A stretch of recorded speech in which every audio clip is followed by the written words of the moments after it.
Coucou les amis, j'avais envie de vous partager aujourd'hui la journée que j'ai eue aujourd'hui.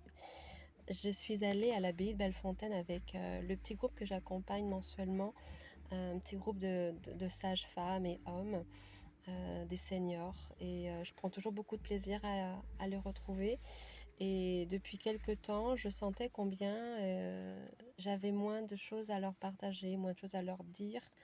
Ça fait très longtemps qu'on se suit tous et aujourd'hui, ça a vraiment été la conclusion qui en est ressortie car je suis arrivée à cette journée à l'abbaye avec rien de préparé et juste l'envie d'être, de ne plus parler, de ne plus rien dire car il n'y a plus rien à dire. Tout a déjà été partagé et avec le sentiment que si je continuer à parler et dire toutes ces compréhensions que je peux avoir sur les humains, la philosophie, la psychologie, le développement personnel. Je leur ai transmis énormément de choses et aujourd'hui, ça me dit, chut, elles savent tout, ils savent tout. Il y a juste à maintenant être et lâcher doucement la main de chacun et chacune pour qu'ils puissent aller à la rencontre des ressources qu'ils ont déjà en eux. Et je crois que c'est ce qui est en train aussi de se passer pour moi-même, cette envie de juste de ralentir, de moins parler pour moins nourrir le mental et juste ressentir les choses. Je sais pas comment vous le vivez en fait cette période-là, comme s'il y avait besoin de se recentrer pour arrêter oui, vraiment de nourrir ce mental. Qui dit nourrir le mental dit nourrir les peurs. Donc nourrir, d'où viennent les peurs, elles viennent du passé, elles viennent de notre histoire. Et si je continue à nourrir ça, ça veut dire que je m'accroche encore à mon passé et à mon histoire.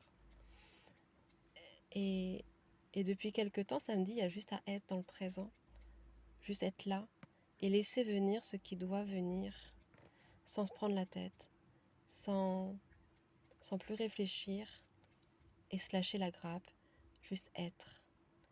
Et j'apprécie énormément cette période actuellement. Ma tête pourrait me dire, qu'est-ce que tu fais? Tu fais rien, il se passe rien dans ta vie.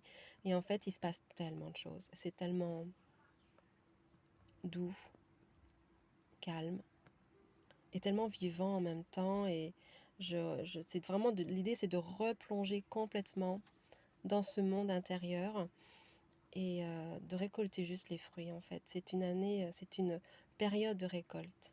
Période de récolte. On a glané tellement. On a pris conscience de tellement de choses. On a semé tellement de graines. Laissez-les pousser, laissez-les pousser. Ah, regardez-les pousser. Donnez-leur de l'attention, donnez-leur de la présence à ces graines. Et vous verrez quand ce sera juste, quand le moment sera juste, vous les verrez germer, vous les verrez fleurir, vous les verrez donner des fruits. Et ce sera juste au bon moment.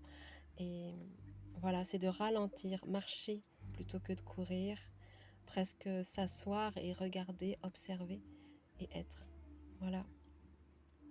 Je trouve ça assez chouette cette période post, post-tempête.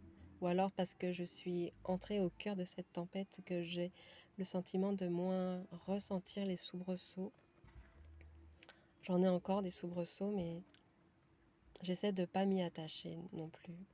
Pas m'y attacher parce que ce sont des relents du passé qui souhaitent me ralentir, se rattacher encore à moi, car comme s'il avait peur de ne plus exister. Qu'est-ce qui se passe si j'arrête de m'attacher au passé? Est-ce qu'il arrête d'exister ou est-ce que je arrête d'exister?